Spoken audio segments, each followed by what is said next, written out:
Dicotyledonous plants, commonly referred to as dicots, are a major group of flowering plants, characterized by the presence of two cotyledonous or seed leaves in their embryonic development.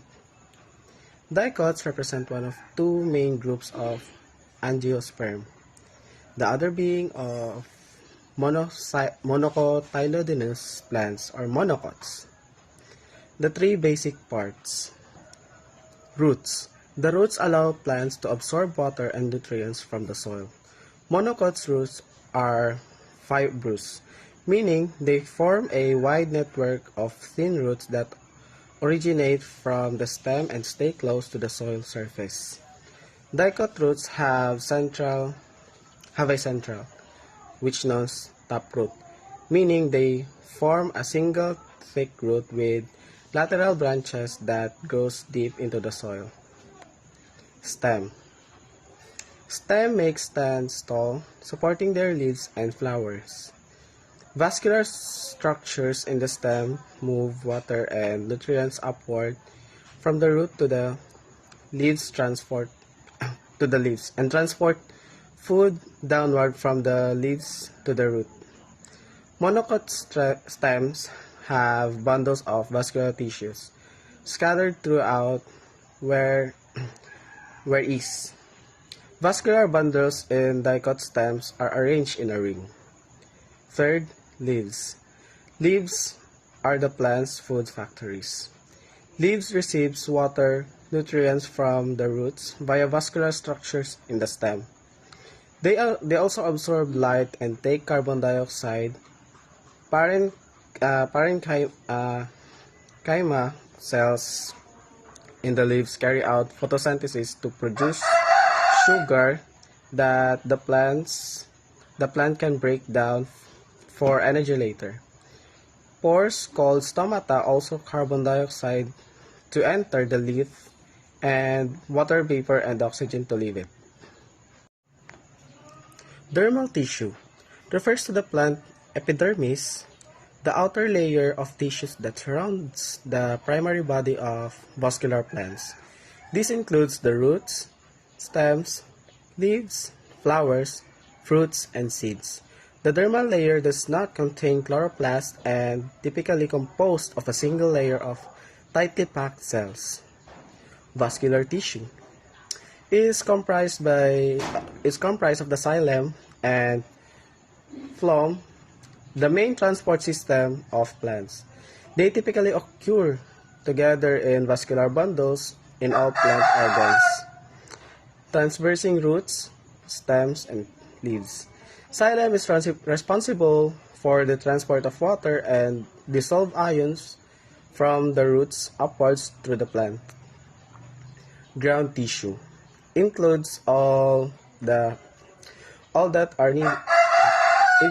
tissues that are neither dermal nor vascular. It can be divided into three types based on the nature of the cell walls.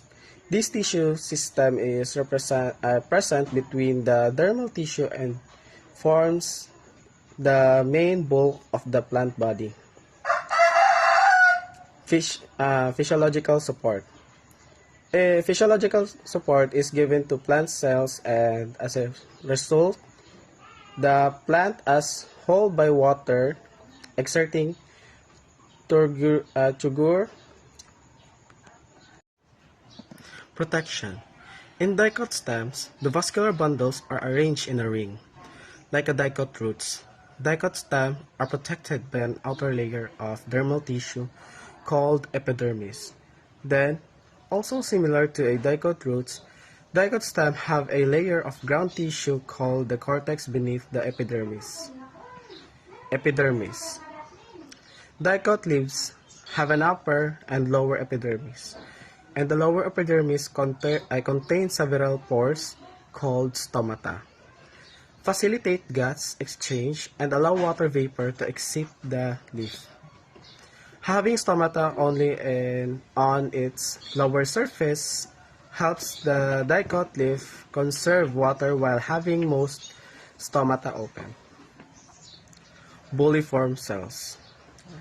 Bulliform cells are the cells that is spread among the leaves. Epidermal cells, they are grow essentials for water storage.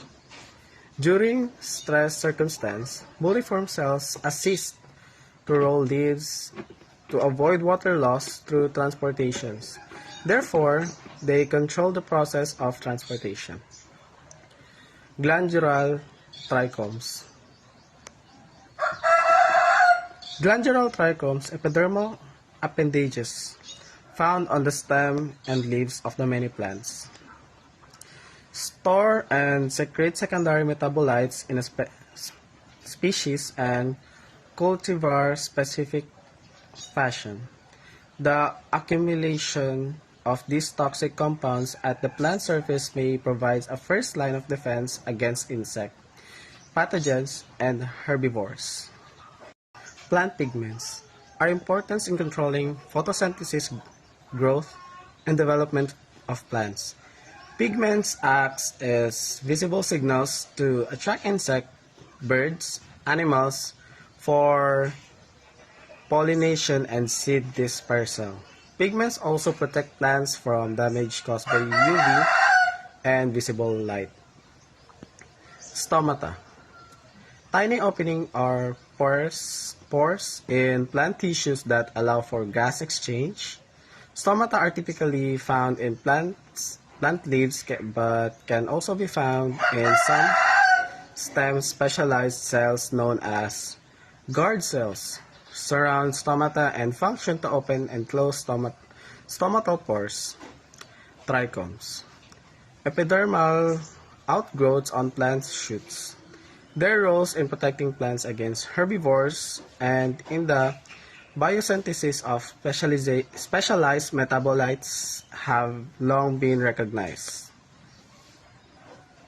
Peridermis is a component of secondary growth that is formed towards the surface of stem and roots, having phloem, phloem, and phloderm.